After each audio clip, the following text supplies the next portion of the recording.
Right, guys, hello. So some more content on The Walking Dead Saints and Sinners. Seems to be a very popular game at the moment. I want to start the video with an apology. Those of you that are here to see gameplay, do not fear, we will get to that. Remember, it's a video, you've got the luxury to fast forward it, get to the good stuff. But I am sorry because I said I'd do a For Whom the Bell Tolls video rather than leg it and run, as the game suggests when the church bells go off. That's what the alarm is all about on the watch. I wanted to stay on the location and fight the walkers off as long as I could because I've got quite a lot of weapons to help me do that now. I thought it'd make a really good video. So we're going to try and do that today because it's going to be quite a long video. I've got quite a lot to talk about. So what we're going to cover, I want to talk about the DLC weapons. Lots of people have been asking me about that. The game has had some updates, so I want to cover that as well. We'll go through the options, talk about what's changed, cover my graphic settings. People have been asking about that. Once I've done all that, we can then get onto the gameplay, and I can just have a casual chat to give you my impressions and opinion on the game. I have survived for 80 days. I have not died. I've got over 35 hours on this save alone. I think I'm in a pretty good place now to let you guys know what I think, and maybe that'll help you in making a purchasing decision. Or those of you looking forward to getting it on the PlayStation 4 around the springtime, and it's scheduled to come to the Quest standalone headset later in the year. So let's do the boring stuff first. Let's get the options out of the way. We'll talk about the updates. So it's had a few updates by now. Promises better performance. I'm not going to go through all of the options. We'll just really focus on what's changed. So we've got nausea reduction there. That's always been there. It says the amount of visible vignette. So if you don't know what vignette means, think the blinders they put on horses to stop their peripheral vision. In VR, if we move around too quickly, we have these black borders that can come in our peripheral vision. I hate it. I find it really distracting and annoying. So that is off. But we have a disable all vignettes option now, hide all peripheral screen effects. I've turned that on, see what difference that makes. We do have voice immersion now. Enable, bring your voice into the game. Now they can hear you.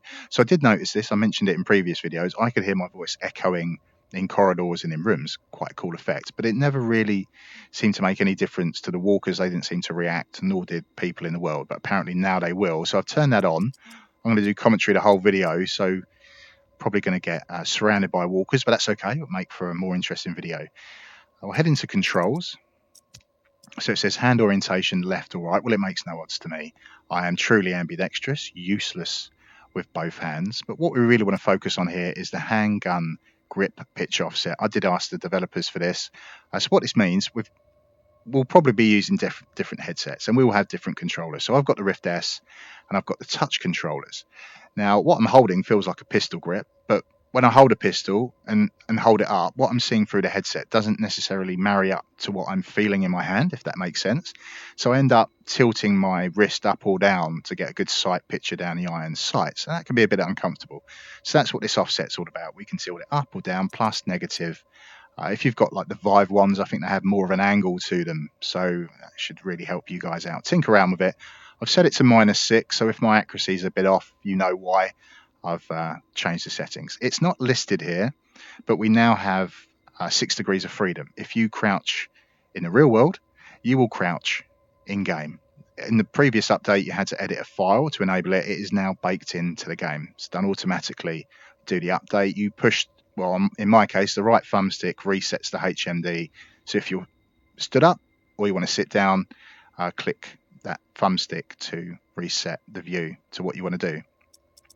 So I'll head into the video settings quickly. Lots of people ask me the settings I'm using. So I've got an i7-2600K. That's overclocked to 4.5 gigahertz. I've got 12 gig of DDR3 RAM at 1866 megahertz. And I have a 980 Ti graphics card that has 6 gig of VRAM. So it's not a reference card from NVIDIA.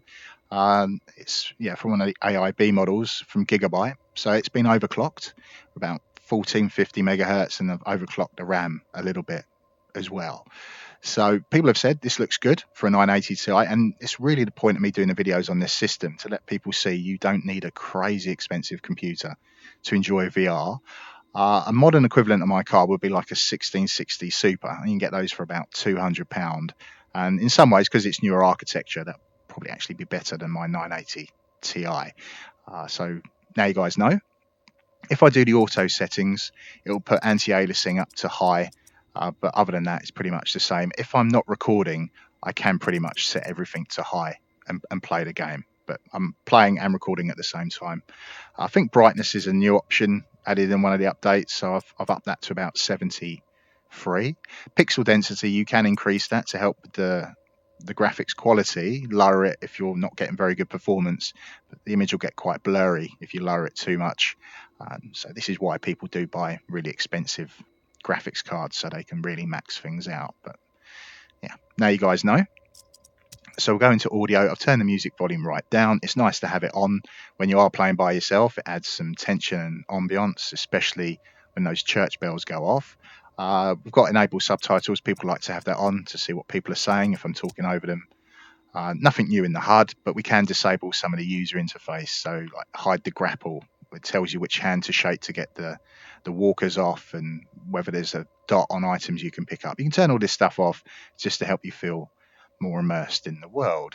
So yeah, as far as the updates go, so we've got better performance, there's some bug fixes, more save slots.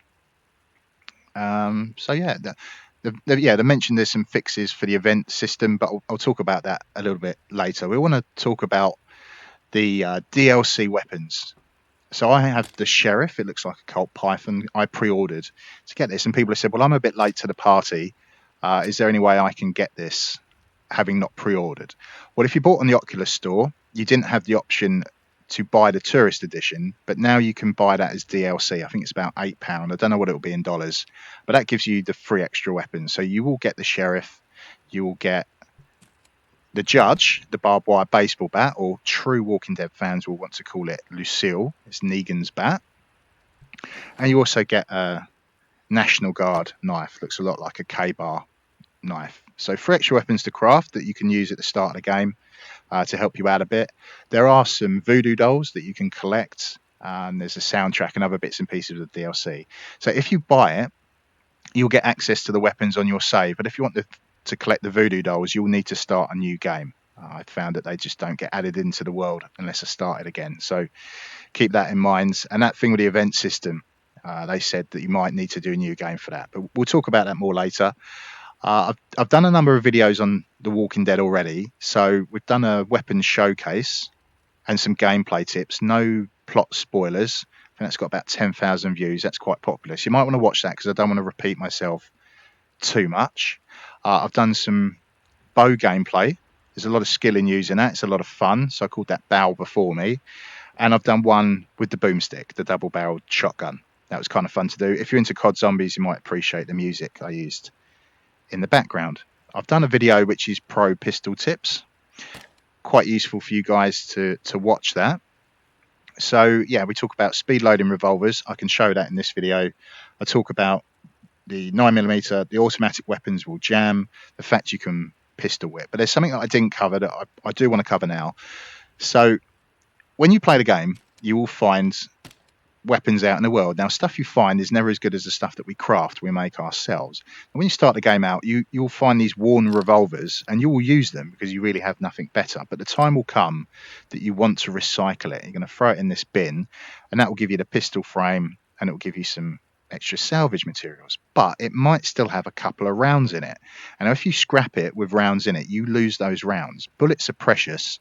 We want to recover them. So a cool thing you can do with the revolvers, just put a round in the Sheriff. So I'm going to open the cylinder up, tilt it, and the rounds will fall out. We can collect them, put them back into our stores, and then go scrap the gun. We'll quickly cover the speed reloading. Some people find this a little bit tricky. It takes a bit of practice, but once you get it down, it's incredibly useful to know. So I'm going to bring the gun into my stomach. I'm just going to point the barrel up ever so slightly, making sure that the cylinder is over that ammo icon. Now with my left hand, the grip button, I'm just going to fan it. I need to push it at least 6 times, and that's put 6 rounds in the chamber for me. So that's speed reloading. You can flick your wrist to shut it, so you can speed load with style. Very useful to know. So we'll put that in the backpack. We're going to take the DLC with weapons with us. Why not? I think I'll take the lever action rifle because I haven't done any gameplay with this yet. Now, I did say in the other video, I found the reload a bit strange. I did figure it out in the end. What you end up doing is shoot and you punch forward and then bring your hand back. But you've got to do it quickly. If you do it too slow, it kind of feels like the gun's falling apart on you. So when you first get the gun, it doesn't really tell you that the durability, you're going to wear the gun down when you fire it, not going to have a lot of ammo. So now you do know how to do the reload. Once you've got it down, very good gun. Sights are good, high ammo capacity. I don't think I've ever had it jam on me. So pretty good gun. Talking of jamming, we've got the Beretta here, the Beretta lookalike, the 9mm. So someone posted on my video saying he didn't think I understood how durability works in the game. We can find worn 9mm guns in the world, but he said if you craft it, the durability is 5 stars. It will not jam on you. He is wrong. I know he's wrong because I've played the game and I know. I crafted this gun and we can see its durability. Next to firearm, it's about 50%.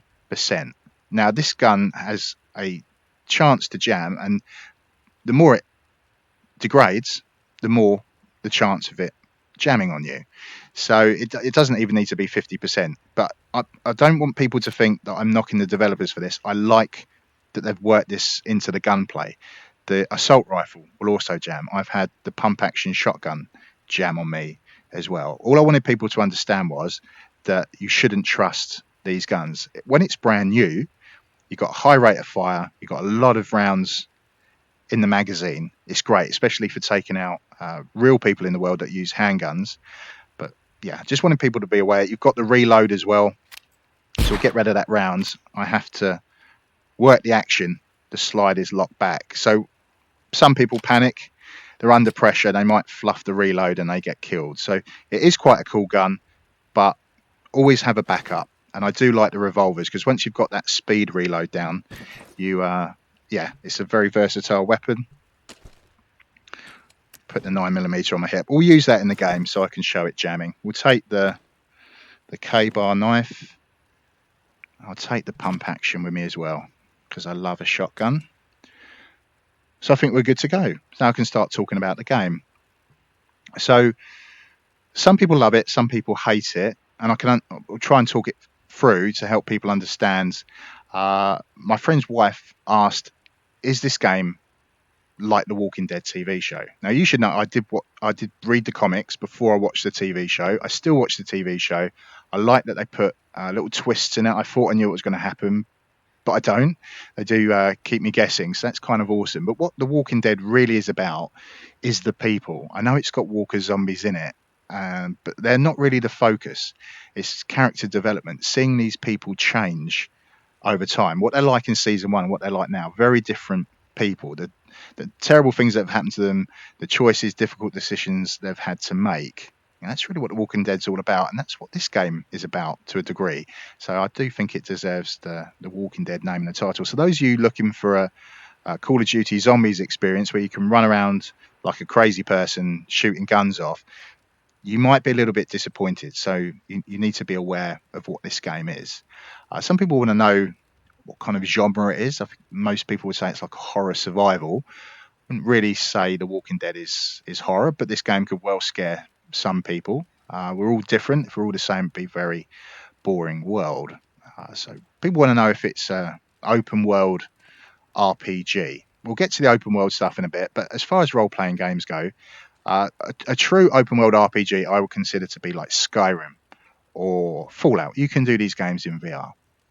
We do have some RPG elements in this game, but it's not really the traditional sense where you get experience points, you rank up and spend your points how you choose in strength, dexterity, and vitality. What we do, as we're out in the world, we find junk, although nothing is really junk, because we can bring it back. We put it in our backpack, we bring it back here, we recycle it in the bin you saw, and we get salvaging materials, which we can spend here to upgrade the bench, unlock more recipes, more stuff to craft, and some of these give us some stat increases.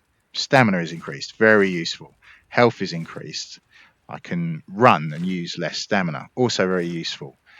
Increase the amount of stuff we can carry. So kind of like an RPG, but not. I've had people ask if I do a guide or a tutorial to help you find the green recipes. These are what are hidden in the world. Now, I'm not going to do this for two reasons. One, I just don't have the time. Two, I actually believe that will ruin the game for you. A big part of the game is exploring.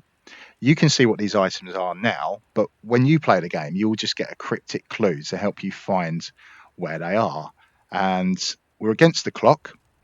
So if you knew where to go to grab and get them, you're actually robbing yourself of the experience. There's a lot of tension trying to figure out these clues and find where they are. So as an example, the jambalaya says the mob boss's neighbor was a very good cook. All of the food recipes are found in kitchens. Very easy to find. Some of the weapons, you'll find the plans just out in the world, but many of them are locked up in a safe. There's lockboxes around the world. You'll find a clue. It'll give you a code, which is unique to you. Don't bother watching YouTube videos to get the codes, but it will give you a clue. So one says, guarded by golden lions. And you think, oh, yeah, I remember there was a house that had a couple of lion statues. Now, where was that? And then when you find it, you've still got to find where the safe is hidden. So I found that a lot of fun exploring the world doing that. So as we're talking about exploring the world, people want to know if it's an open world. It's not. We can see that tower over there with the lights on, but I cannot walk over there and explore it. If I bring out the journal, we'll go to the map. Anything that's coloured in is somewhere we want to focus and explore. What is white is really a walkway, a pathway. What's in grey is essentially scenery. So it does a good job in tricking us into thinking it's an open world, but it's really not.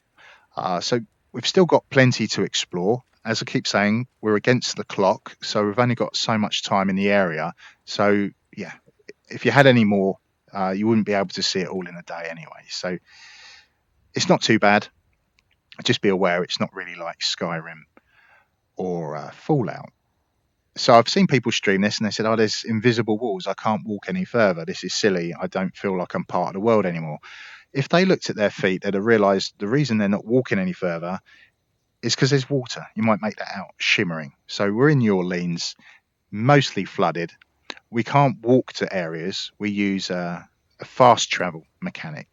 We pick up this map, pick a location, and we travel there in this makeshift raft. So I think we'll do Bywater. I haven't done any content on this location quite yet.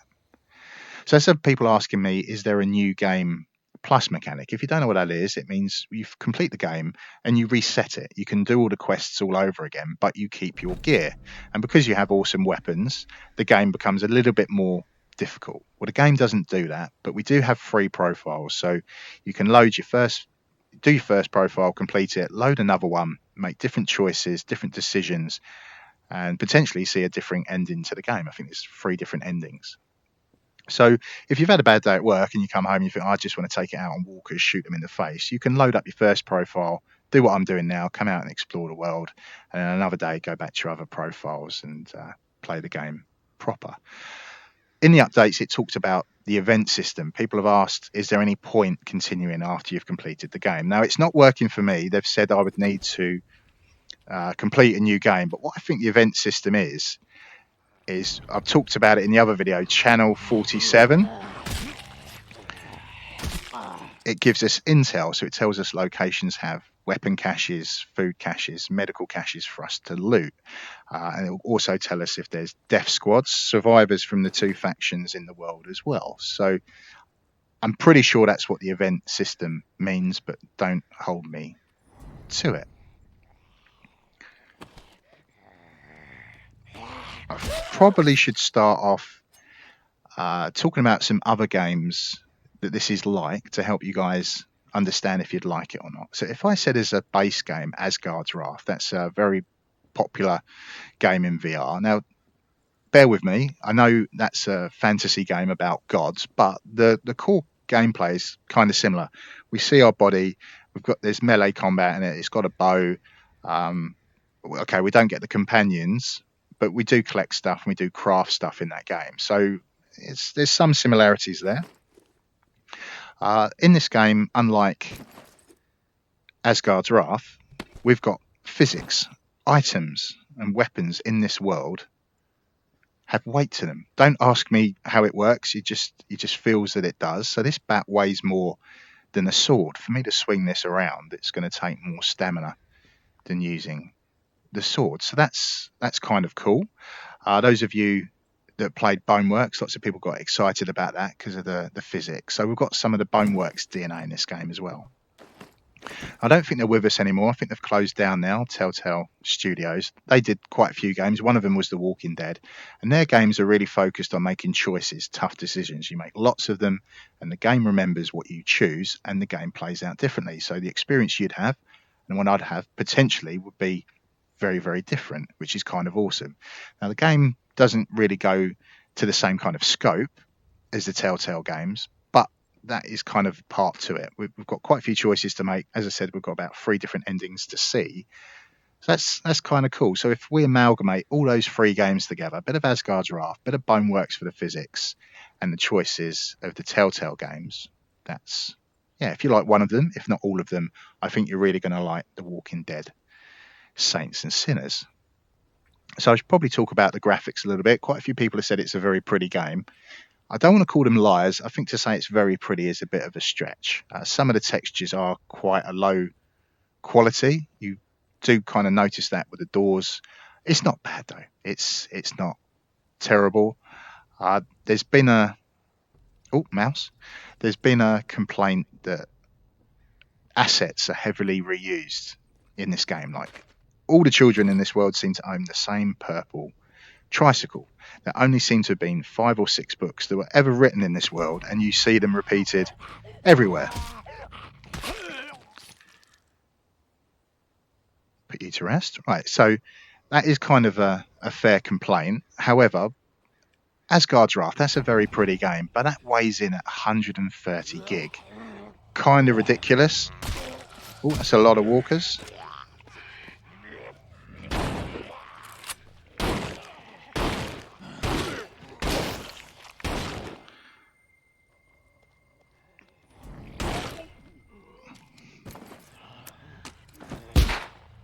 Buy myself a bit of space. These guys are diseased.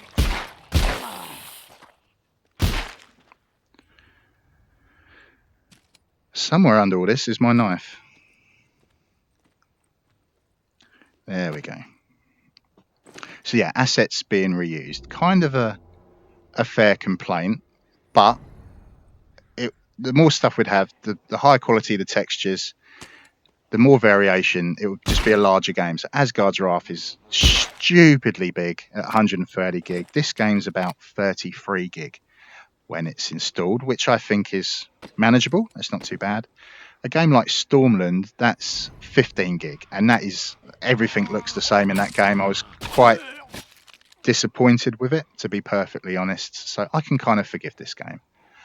I'll be honest, when I saw the trailers for this before it came out, I thought, I'm not going to like this game. It looks very cartoony. I'm not going to feel intimidated by the walkers.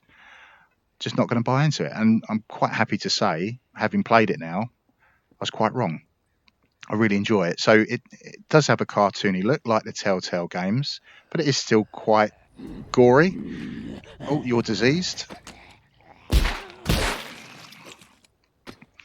So yeah, it's pretty good, and because it's not trying to be photorealistic, we can kind of forgive the low quality textures in places. You see the animation's good. The walkers are pretty varied. You see his eye rolling. Get that screwdriver out. A good variation to the walkers. Some of them are more decayed than others. Some look freshly dead. And remember, if you kill people in the world, they will come back as walkers if you didn't destroy their brain. So if you kill them once, you might have to do the job again. Walkers are all sorts of different races and or nationalities, however you want to look at it. They amble around. That makes shooting a little bit of a challenge as well. So yeah, graphics not too bad. If we move on to the audio, because that's incredibly important, it's something that often gets looked over in games. So my brother, as an example, when he first played Battlefield 1, I said to him, you're going to get bayonet charged, you're going to get stabbed. And sure enough, someone stabbed him in the back, and he just looked at me completely bemused and said, how the hell did you know that? So I could hear it. It's part of the bayonet charge. They scream their lungs out. Because he was so focused on what he could see, he wasn't using his ears, and that's why he died. So audio is incredibly important. I have spatial awareness. I can hear walkers in front of me, behind me. they make suitable grunting and groaning noises. I can hear birds chirping and flapping their wings, hear flies buzzing, floorboards creaking. The voice acting is also pretty good, to be honest. You meet survivors in the world. Some of them want help, others are trying to rob you, but I don't really notice the voices repeating, which is also pretty awesome. So the sound is good, and that really does help immerse you into the world.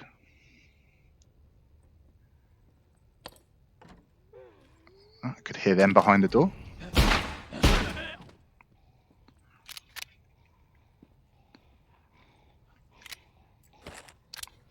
So yeah, between the graphics and all these little touches, like we saw a mouse running and you get cockroaches crawling up walls, and the sound, hear them up in the ceiling groaning away. Yeah, it's pretty good, and you do feel part of the Walking Dead world.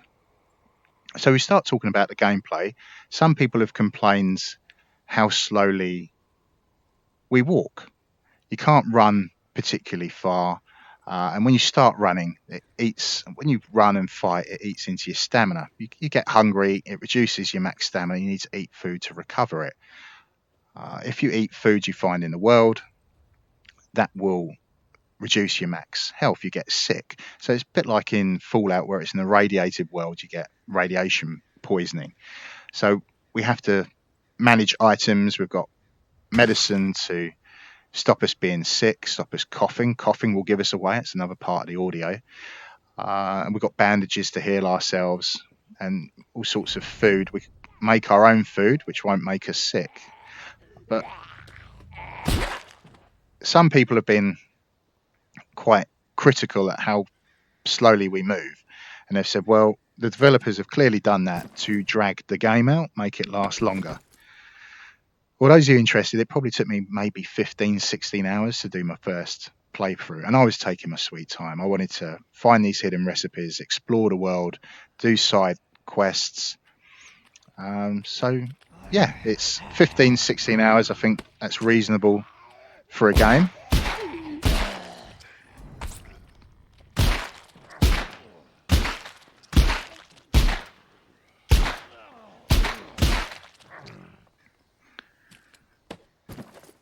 But people saying that we move slowly to drag the game out, I think is very cynical.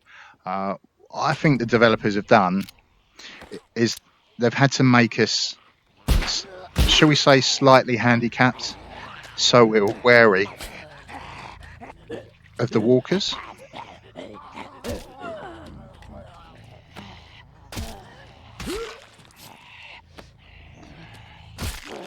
We have to remember, it is The Walking Dead. It's not 28 Days Later or World War Z. I don't really like zombie movies where they run around. So if we could run circles around the walkers, we wouldn't really fear them. There would really be no point having them in the game. So we want them to amble around like they do in The Walking Dead. You can hear another walker somewhere. There we go.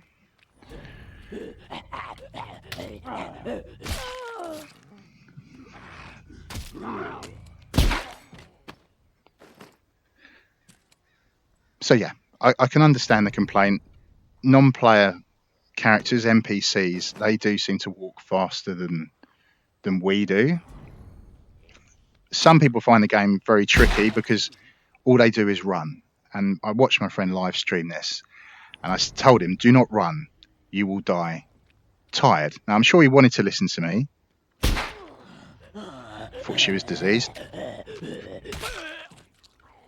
I'm sure he wanted to listen, but he just had it ingrained in him that he wanted to run everywhere. It's jammed. Because he was running, it reduced his max stamina. He didn't have food to replenish it, and he didn't really have enough stamina to have a stand-up fight with a lot of walkers, or run away. So he did die tired. This game is actually getting quite challenging. So no, it's not like Call of Duty Zombies. We can't just keep sprinting around. But those of you that played that game, you should know that the first few rounds are relatively easy. Even with just a pistol, we can take out the zombies very easily. So the developers had to do that. They had to hinder us in some way in order to make us fear the walkers. I had someone comment on my video, and I'm not ridiculing or making fun of them in any way, but essentially what they said was, oh, the game's okay. They had buyer's remorse getting it. They said they'll finish it because they paid $40 for the game.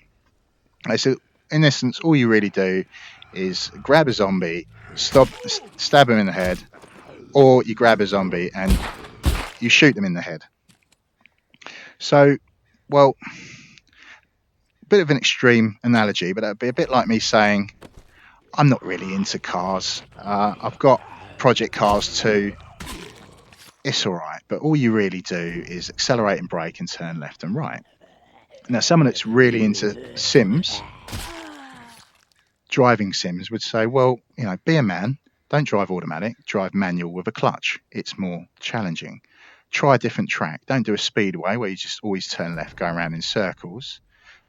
Do the Nordschleife. Do the Nürburgring. Might say, don't go slow. Go sideways. Drift the car. Have it out of control, but keep control of it. The game is not making me hold zombies, shoot them in the head. That is a choice that person's making. And I think when they made that comment, they couldn't have played too much of the game. We've already seen these diseased walkers. Now, if I get too close to them, stab them or shoot them, I'll get covered in their blood. And because they're diseased, I'll get sick. It will reduce my max health.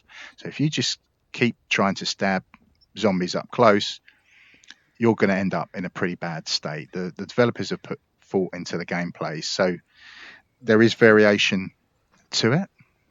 Some people say I make this game look easy, but really the best advice I can give you is just to keep cool.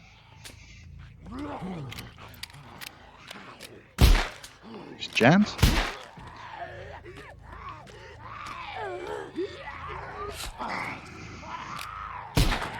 It's jammed again.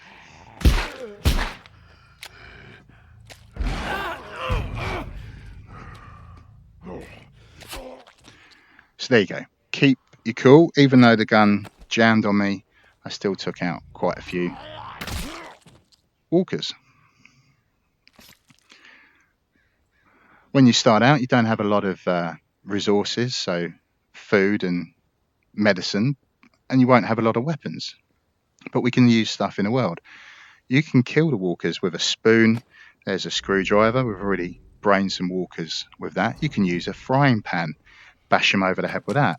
If your gun should really fail you and break, pick up the broken revolver, pick up the frame and beat them over the head with that. I think I've already shown that in this video. So there's quite a good variation.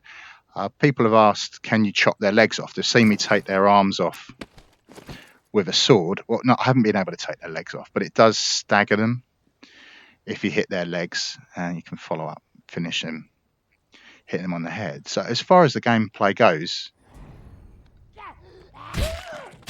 I'm actually really quite happy with it.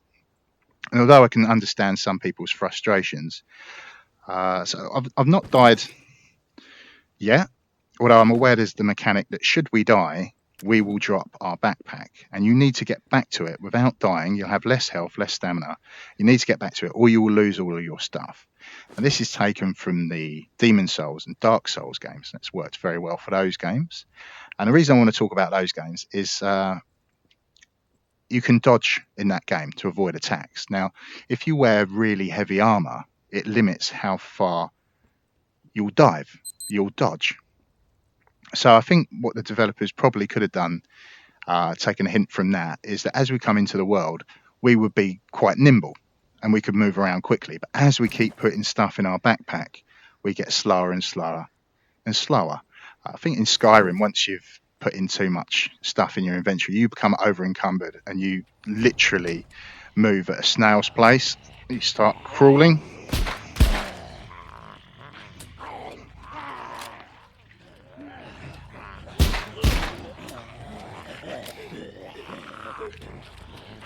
I can hear him behind me.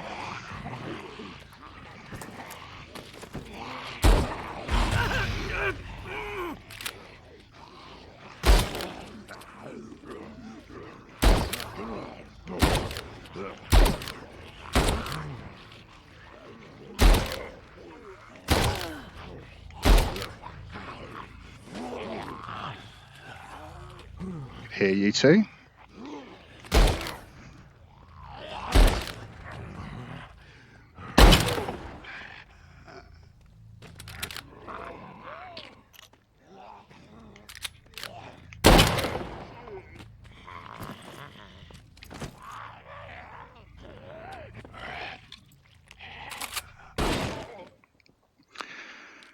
So yeah, as I was saying, if we come in the world and we were quite nimble, but the more we carried, we would feel encumbered and slow down. I think some people would have forgiven the developers and gone, "Oh, it all makes sense now. We've got physics, so yeah, I'm carrying this stuff.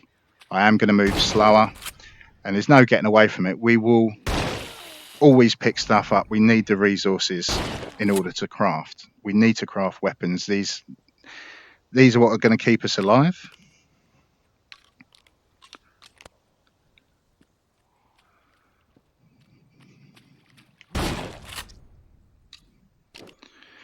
So yeah, as far as the gameplay goes, I'm really happy with it.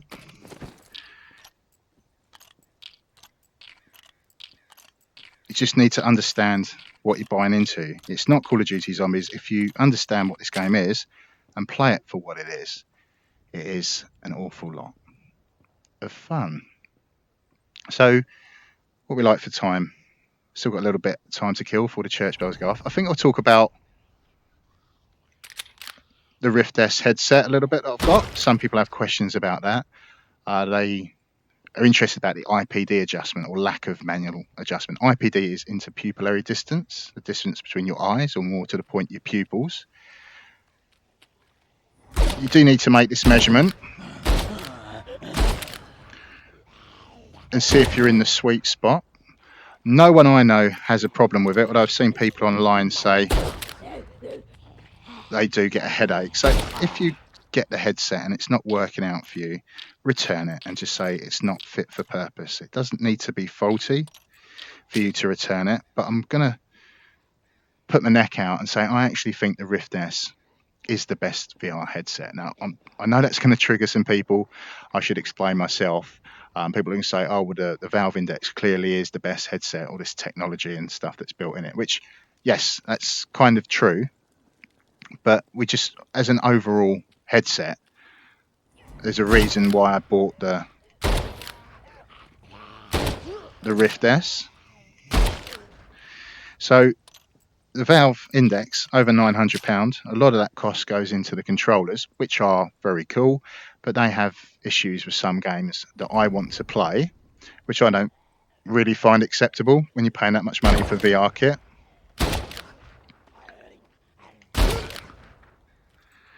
So I'm sure it'll get better over time.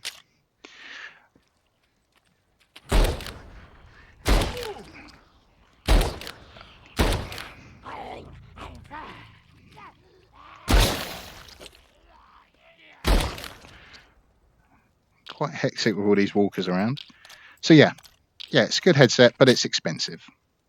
The Rift S is about £400, including the controllers.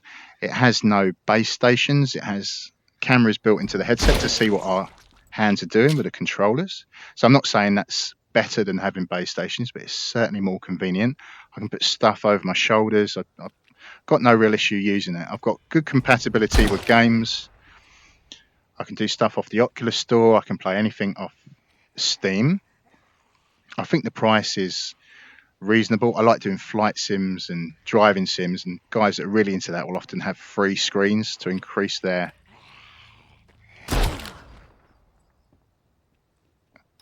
view. But if you do the math, even if you said affordable monitors at £100 or so times 3, then they do the track IR head tracking, you're getting close to Rift S money, and you're not really having the same level of immersion. So, oh, church bells are going to go off.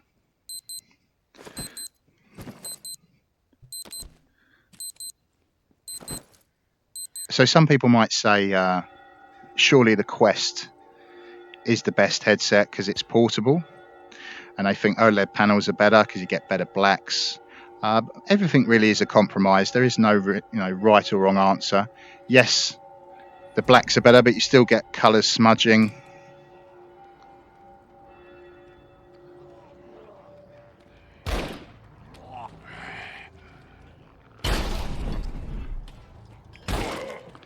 People ask me about the screen door effect. If you don't know what that is, put your nose right up to your monitor and you'll make out those dots, the pixels that make up the screen. On an OLED panel, the way the pixels are orientated is kind of in like a diagonal fashion, which makes it much more noticeable. So yeah, I think the Rift S, although you can see the screen door effect, you pretty quickly look past it. I'm sure lots of people are happy with their Quest. They bought it to be portable, and now we can plug it into our gaming computers with a USB 3 cable to do PC VR, which is great. It's great you've got that option. Some of you will have gaming laptops. You don't have a display port, you will die. So for them,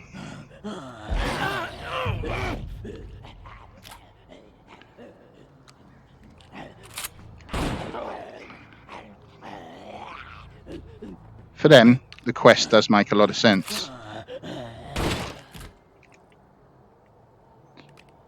So we all have to buy what works best for us. I mean, even if you've got a gaming laptop with a display port, there's no guarantee it will work with the Rift S. It's complicated, but I wouldn't really suggest gaming laptops, but if that's what you use, that's what you have.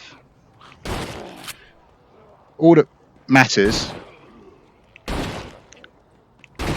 is that we have fun. I can feel the game slowing down now because it's getting so busy. Another walker coming up behind me.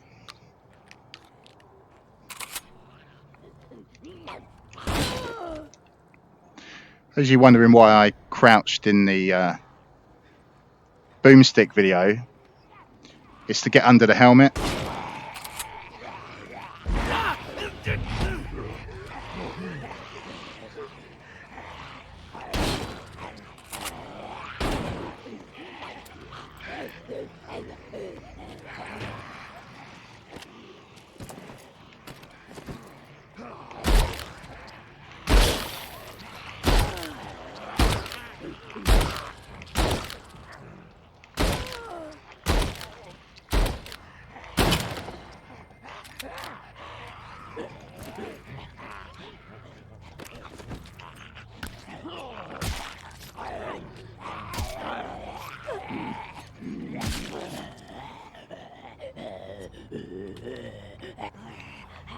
Nearly out of stamina.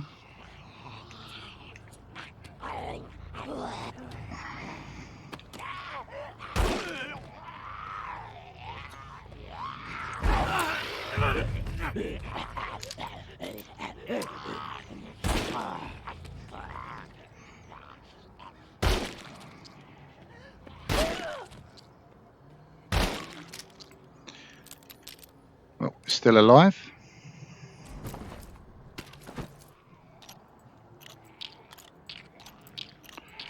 I see ya.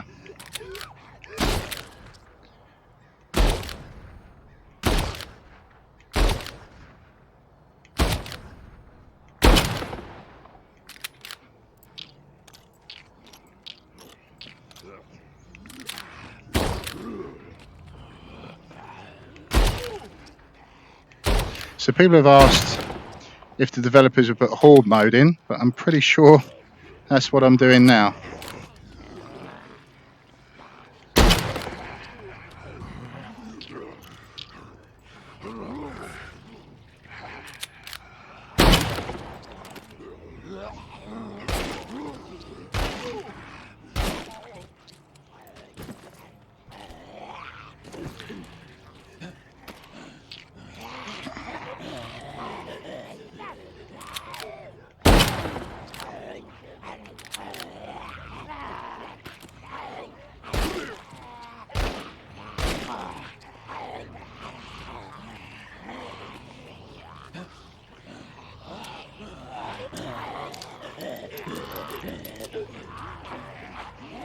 They just keep coming.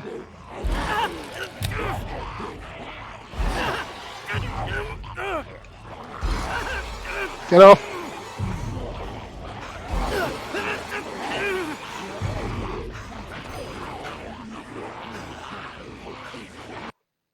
Wow, that was close. So, yeah, we'll leave it there, guys.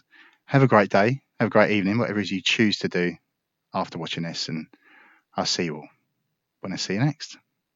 Ciao for now.